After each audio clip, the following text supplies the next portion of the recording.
গ্রহণযোগ্য ভোট করতে নির্বাচন কমিশনের সংলাপে নানান পরামর্শ দিয়েছে রাজনৈতিক দলগুলো। নির্বাচনে ইসির নিজস্ব কর্মকর্তাদের রিটার্নিং এবং সহকারী রিটার্নিং কর্মকর্তার দায়িত্ব দেওয়ার প্রস্তাব দিয়েছে বিএনপি, আর লটারির মাধ্যমে মাঠ প্রশাসনের কর্মকর্তা বদলি চেয়েছে জামায়াত। আর সিএসির মতে নির্বাচন সুষ্ঠু করতে এই দলগুলোর ভূমিকাই মুখ্য। ফারজানা আক্তারের প্রতিবেদন। ভোটের আগে রাজনৈতিক দলগুলোর সাথে সংলাপ করে থাকে নির্বাচন কমিশন। এবারের সংলাপের মূল বিষয় আচরণবিধি প্রতিপালন। ইসির চতুর্থ দিনের সংলাপে অংশ নেয় ১৩ দল। এ সময় জামায়াতের পক্ষ থেকে লটারির মাধ্যমে ডিসিদের বদলির সুপারিশ করা হয়। জোটে নিজেদের প্রতীকে ভোটের বিরোধিতা জানায় গণসংহতি আন্দোলন। এ বিষয়ে বিপরীত অবস্থান এনসিপির। আস্থা রাখার মতো একটা উপায় হলো লটারির মাধ্যমে ট্রান্সফার করে দেওয়া, যার যেখানে তকদিরে আছে সে চলে যাবে, এটা নিয়ে কোনো কোশ্চেন থাকে না। কোন জোট গঠন করে কোন দল যদি মনে করে তারা জোটগত একটা প্রতীকে নির্বাচন করবেন, সেক্ষেত্রে আপনার এটা বাধা রাখাটা আমরা সমীচীন মনে করি না। আপনারা যে সিস্টেমটা চালু করেছেন সেখানে একটা নির্দিষ্ট টাইম ফ্রেমের মাধ্যমে যাদের বয়স 18 হবে আপনারা তাদেরকে ভোটার লিস্টে, আমরা বলে যে ইলেকশন ডে পর্যন্ত যাদের বয়স 18 হবে তাদেরকে এই প্রক্রিয়া নিয়ে আসার জন্য। বিগত সময়ে যারা অনিয়মের সাথে জড়িত ছিল তাদের এবার নির্বাচন থেকে দূরে রাখার পরামর্শ দেয় গণ অধিকার পরিষদ। নির্বাচনে নিয়মকানুন জটিল না করার পরামর্শ বিএনপির। এই দামি নির্বাচনে অংশ নিয়ে যারা শেখ হাসিনাকে ফ্যাসিস্ট বানাতে সহযোগিতা করেছে এরা প্রত্যেকে অপরাধী। সুতরাং এই দামি অপরাধী এরা কোনোভাবেই আগামী নির্বাচনে যাতে অংশগ্রহণ করার সুযোগ না পায়। আমি মুখে বলছি যে আমরা গণতন্ত্রের দেশে প্রতিষ্ঠা করব, গণতান্ত্রিক পক্ষে সুষ্ঠু নিরপেক্ষ নির্বাচন করব। আবার আমি যদি গিয়ে সেই নির্বাচনের দিন আমি গায়ের জোর অ্যাপ্লাই করি অথবা আমি নিয়ম ভঙ্গ করে কিছু করি, তাহলে তো কথায় আর কাজে মিল থাকলো না। সংলাপে সিইসি বলেন একটি সুন্দর নির্বাচন আয়োজনে মূল ভূমিকা রাখবে দলগুলোই। তৃণমূল আপনাদের বক্তব্যের দ্বারা প্রভাবিত হয়, সরাসরি প্রভাবিত হয়, তা আপনারা জনগণকে একটু উদ্বুদ্ধ করবেন, একটা ভূমিকা রাখবেন। আশা করি যাতে মানুষ ভোট কেন্দ্রে আসে এবং ব্যাপক সংখ্যায় আসে। আমরা চাই সবাইকে ভোট কেন্দ্রে নিয়ে আসতে চাই, একটু এইটা আপনারা একটু ভূমিকা রাখবেন, আমরা সেই আশাটা করি। আইন শৃঙ্খলা বাহিনীর চেয়ে রাজনৈতিক দলগুলোর আচরণবিধি মেনে চলা বেশি গুরুত্বপূর্ণ বলে জানান প্রধান নির্বাচন কমিশনার। আইন শৃঙ্খলা বাহিনী সবাই মিলে কিভাবে আমরা একটা সুন্দর। ফারজানা আক্তার, ৭১, ঢাকা। মানবতাবিরোধী অপরাধে শেখ হাসিনার রায়ের গুরুত্ব কমিয়ে দিতে মব ভায়োলেন্সের চেষ্টা হয়েছে বলে অভিযোগ করেছেন বিএনপি মহাসচিব মির্জা ফখরুল ইসলাম আলমগীর।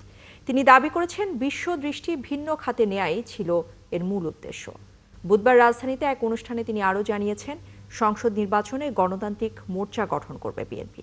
বিস্তারিত মাহিলা ইসলামের রিপোর্টে। ২৪-এর গণঅভ্যুত্থানে বিএনপি নামের গ্রন্থের মোড়ক উন্মোচন করা হয়েছে। এতে যোগ দেন দলটির মহাসচিব, স্থায়ী কমিটির সদস্য সহ যুগপৎ আন্দোলনের সঙ্গী রাজনৈতিক দলের নেতারা। নেতারা বলেন বাংলাদেশে কোনো আধিপত্যবাদ মেনে নেওয়া হবে না। এখনো পর্যন্ত আমরা দেখছি অনেকে দড়ি টানাটানি করবার চেষ্টা করছেন। সরকারকে পরিষ্কার করে বলতে চাই, আপনারা সিরাতুল মুস্তাকিমে হাঁটেন, সিধা রাস্তায় হাঁটেন।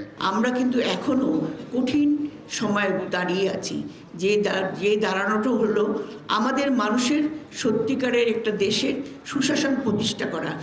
এই সংগ্রাম কিন্তু চলবে ভবিষ্যতে।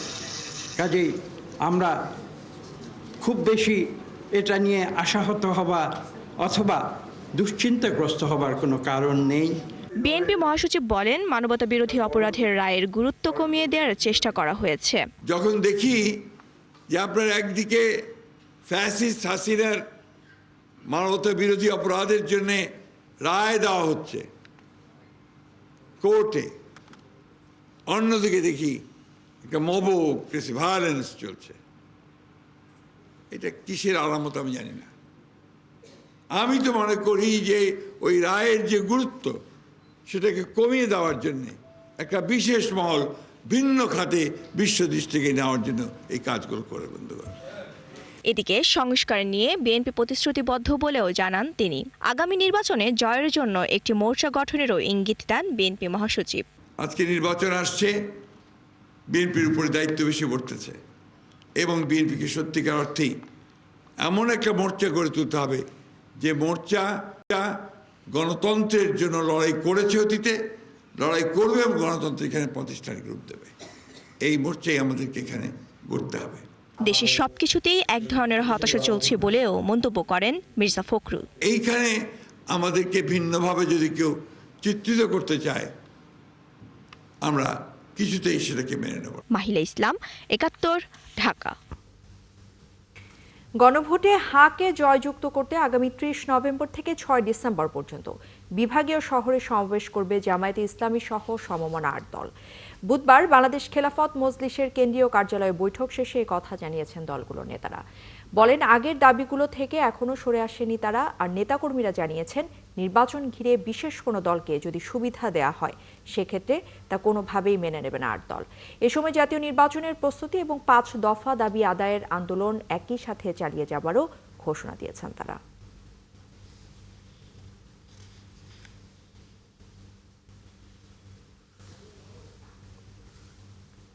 ৮ দলের সিদ্ধান্ত হলো যে আমরা এই গণভোটে যেন বিজয়ী হয়, এই জন্য আমরা প্রচারণা চালাবো এবং এই আন্দোলনের অংশ হিসাবে আগামী ৩০ নভেম্বর হইতে ৬ ডিসেম্বর পর্যন্ত ঢাকা ব্যতীত ৭ বিভাগীয় শহরে ৮ দলের উদ্যোগে সমাবেশের আয়োজন করা হবে।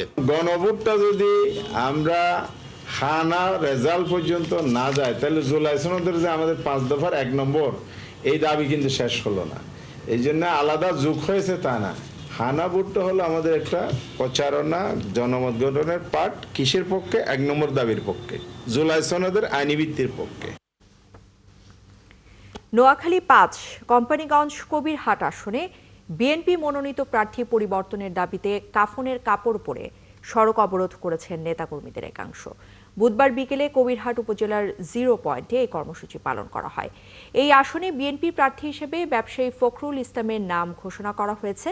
এখানে মনোনয়ন প্রত্যাশী ছিলেন কেন্দ্রীয় বিএনপির সহ পল্লী উন্নয়ন ও সমবায় বিষয়ক সম্পাদক বজলুল করিম চৌধুরী আবেদ। তাকেই দলীয় মনোনয়ন দেওয়ার দাবিতে তার সমর্থকেরা বুধবার বিকেলে কবিরহাট বাজারে এসে জড়ো হয়ে কাফনের কাপড় পরে শহরের প্রধান সড়ক অবরোধ করেন। এ সময় বিএনপি মনোনীত প্রার্থীকে বাদ দিয়ে বজলুল করিম চৌধুরী আবেদকে দলীয় মনোনয়ন দেওয়ার দাবিতে বিভিন্ন স্লোগানও দেন তারা।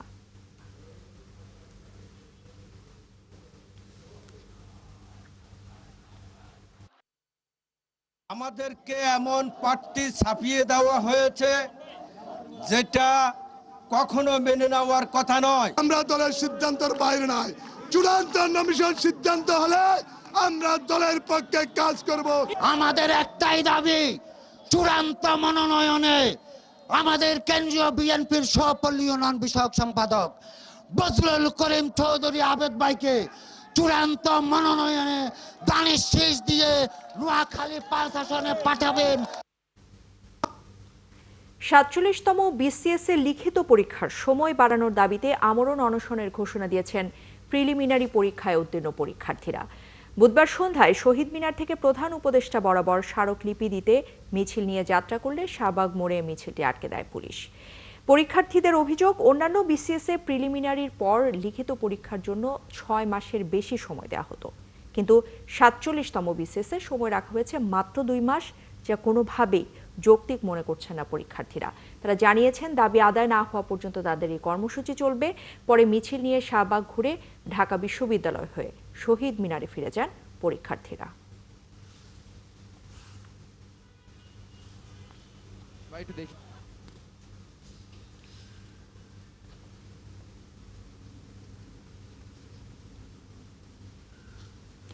জাতীয় নির্বাচন শান্তিপূর্ণ এবং উৎসব মুখর করতে সেনাবাহিনীর সহযোগিতা প্রয়োজন বলে মন্তব্য করেছেন অন্তর্বর্তী সরকারের প্রধান উপদেষ্টা doctor Mohammad Yunus.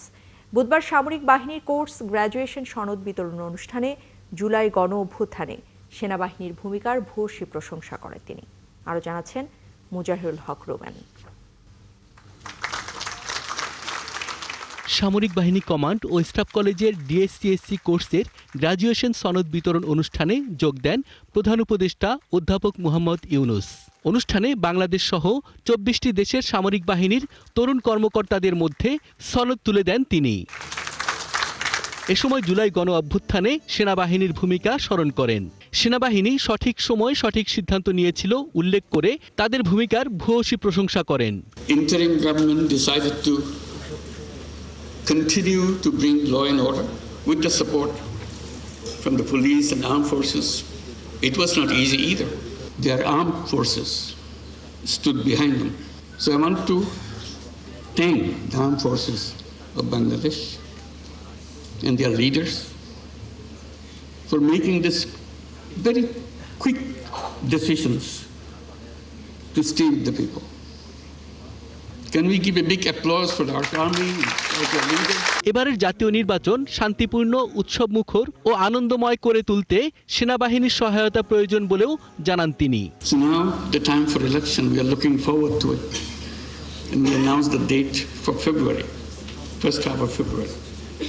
Again, we need the support from our armed forces, from our police, and law enforcing agencies, all types.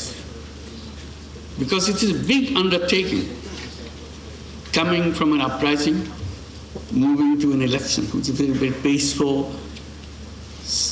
kind of celebration, mood of happiness and being together, still expressing their own desires and aspirations. এবারের কোর্সে অংশ নেয় বাংলাদেশ, চীন, ভারত, তুরস্ক সহ বিশ্বের 24টি দেশের 311 জন তরুণ সামরিক কর্মকর্তা। মুজাহিরুল হক রুমেন, 71, ঢাকা। ঢাকা যাত্রা শুরু করল যুক্তরাষ্ট্র ভিত্তিক বিশ্বের অন্যতম পরিচিত তারকা চেইন হোটেল হায়াত প্লেস। উত্তরার জসিমউদ্দিন রোডে এই হোটেল দিয়েই বাংলাদেশের যাত্রা শুরু যুক্তরাষ্ট্র ভিত্তিক হায়াত হোটেলস কর্পোরেশনের। বুধবার এর উদ্বোধনী অনুষ্ঠানে কর্তৃপক্ষ জানান, অতিথিদের জন্য আধুনিক এবং আন্তর্জাতিক মানের সব সেবা রাখা হয়েছে এই হোটেলটিতে, আর সাথে থাকছে বাঙালি খাবার এবং ঐতিহ্যের ছোঁয়া। জাহিদুল ইসলাম জানাচ্ছেন বিস্তারিত।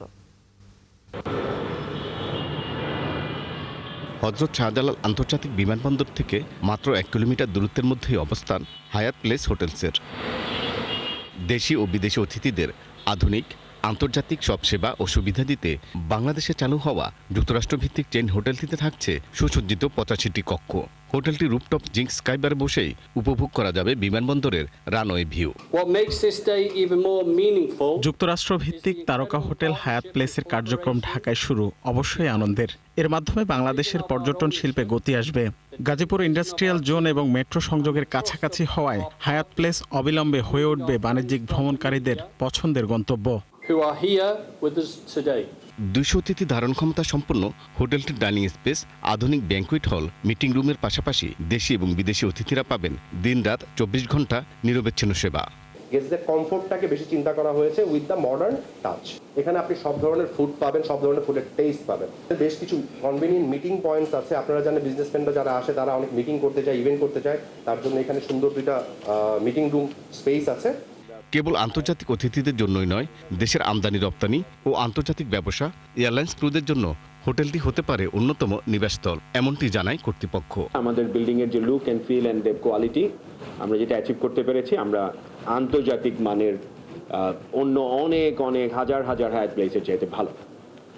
আমরা এখানে কোনো কার্পণ্য করিনি।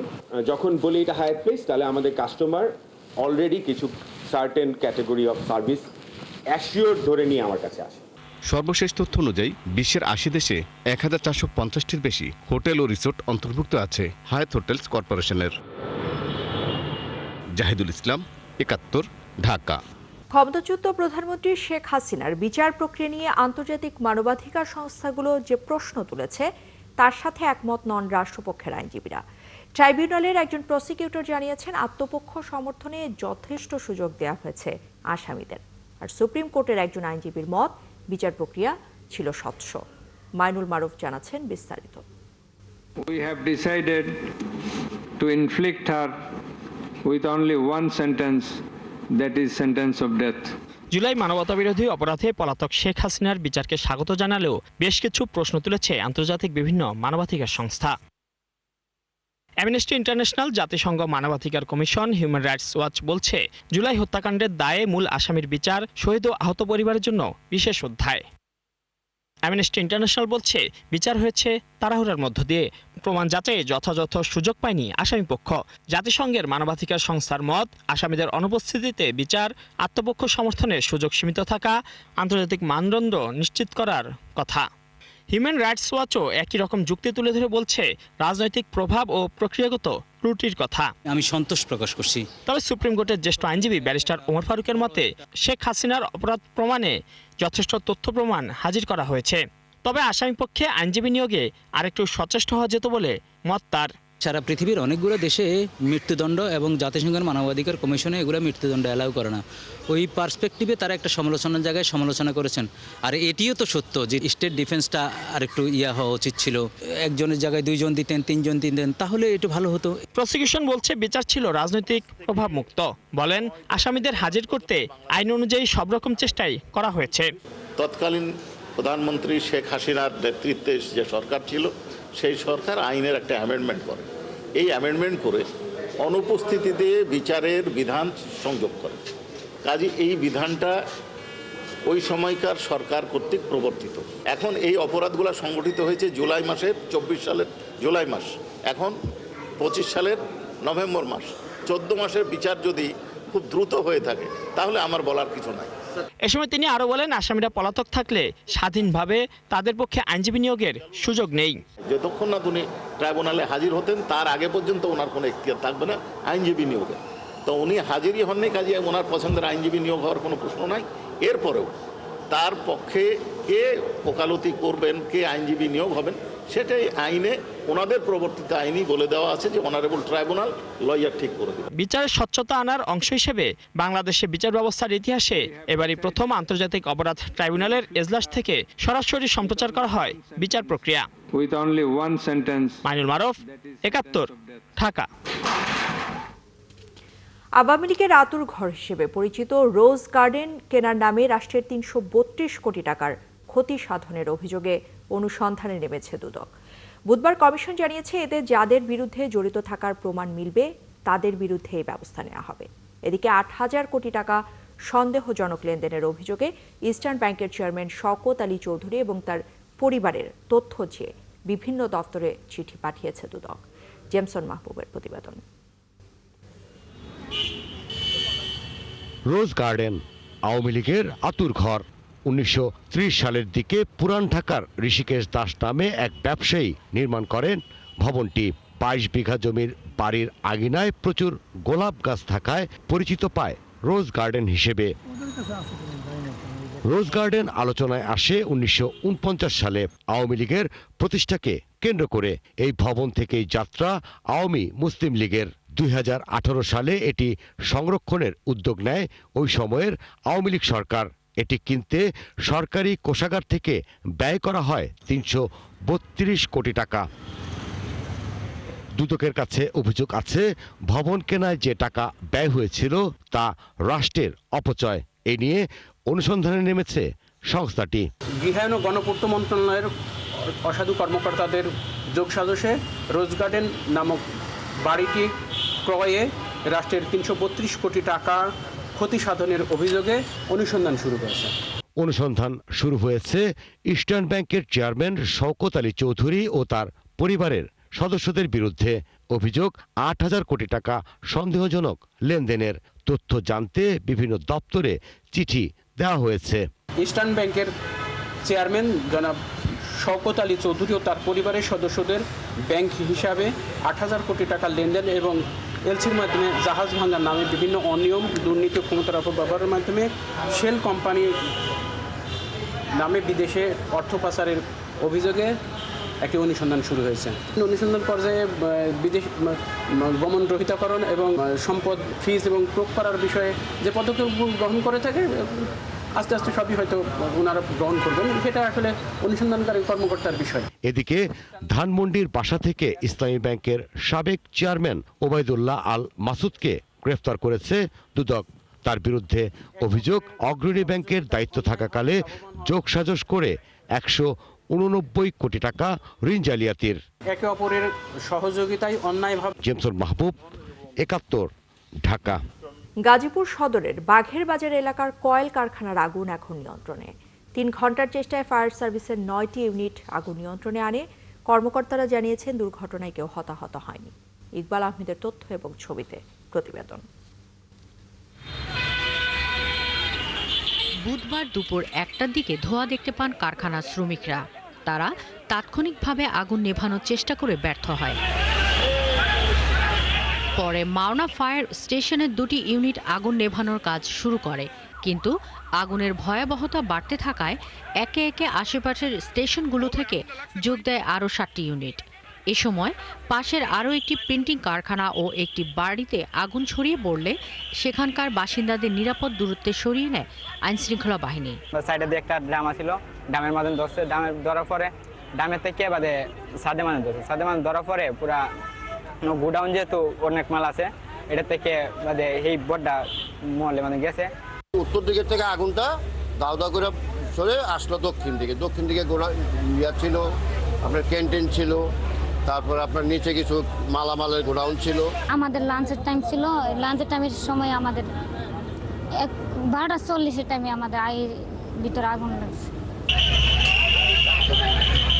এ সময় কারখানার ভেতরে 500 শ্রমিক থাকলেও তারা 2টি গেট দিয়ে দ্রুত বের হয়ে যাওয়ায় কেউ হতাহত হননি। আমাদের গাজীপুরে একটা ফ্যাক্টরিতেও আমাদের ফায়ার সার্ভিস যে করার জন্য কোনো ভালো কোনো ইকুইপমেন্ট নাই। আমরা যদি প্রথম অবস্থায় আমরা যদি এই আগুনটা আমরা নিয়ন্ত্রণ করতে পারতাম, তাহলে এত বিশাল ভয়াবহতা আমাদের দেখতে হইতো না। আতঙ্ক সৃষ্টি হয়ে গেছে, প্রচুর আগুন। 1-1.5 ঘন্টা পরে দেখা গেছে 1-2 ঘন্টা মধ্যে ধাও ধাও করে জ্বলতেই আছে। শেষে 3 ঘন্টা চেষ্টার পর আগুন নিয়ন্ত্রণে আসে। এদিকে ফায়ার সার্ভিসের কর্মকর্তারা জানান, কয়েল তৈরির জন্য কেমিক্যাল ব্লিচিং পাউডার ও কেরোসিন মেশানোর সময় ব্লিচিংয়ের ড্রামে হঠাৎ আগুন ধরে যায়। পরে কেরোসিনের মাধ্যমে দ্রুত আগুন ছড়িয়ে পড়ে পাশের গোডাউনে। ফায়ার সার্ভিস সিভিল ডিফেন্সের সেফটি প্ল্যান থাকা দরকার, সেই সেফটি প্ল্যান তাদের ছিল না, এবং তার যে লাইসেন্স ছিল, লাইসেন্সটাও আমাদের যে ইন্সপেক্টর নোটিশ প্রদান করছে যে আপনাদের যে এই ধরনের যে ব্যবস্থাপনা যে কোনো সময় দুর্ঘটনা ঘটলে ভয়াবহ আকার ধারণ কর্তৃপক্ষে তাকে আমাদের নোটিশ দেওয়া আছে। আমাদের ফায়ার সার্ভিসের কোনো লাইসেন্স তাকে নবায়ন করা হয় নাই। কর্মকর্তারা আরও জানান, এই কারখানাটিতে পর্যাপ্ত অগ্নি নিরাপত্তা ব্যবস্থা ছিল না। এমনকি সিভিল ডিফেন্স সেফটি প্ল্যান না থাকায় এই কারখানা কর্তৃপক্ষকে নোটিশ দেওয়া হয়েছিল। এছাড়া অব্যবস্থাপনার জন্য তাদের লাইসেন্সও নবায়ন করেননি দায়িত্বপ্রাপ্ত ইন্সপেক্টর। তবে ক্ষয়ক্ষতির পরিমাণ তদন্ত ছাড়া বলা যাচ্ছে না। শাকিলা শম্পা, ৭১।